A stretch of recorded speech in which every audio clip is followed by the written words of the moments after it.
Hello po, good afternoon po sa ating lahat mga kababayan, especially po sa mga OFW natin, no? Yung namatay sa MB Internitis, sana matanggap nila ang hustisya sa nangyari sa kanila. Condolence po sa buong pamilya. Sana makuha ninyo ang hustisya sa inyong anak, sa inyong mga kapatid.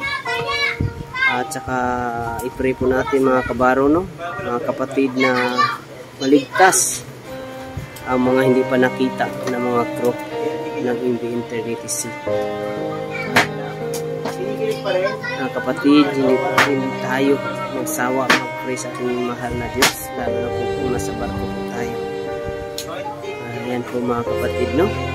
God bless po sa ating lahat. Once again, condolence po sa buong pamilya. Mga kapatid, ingatan po tayo ng ating mahal na Diyos.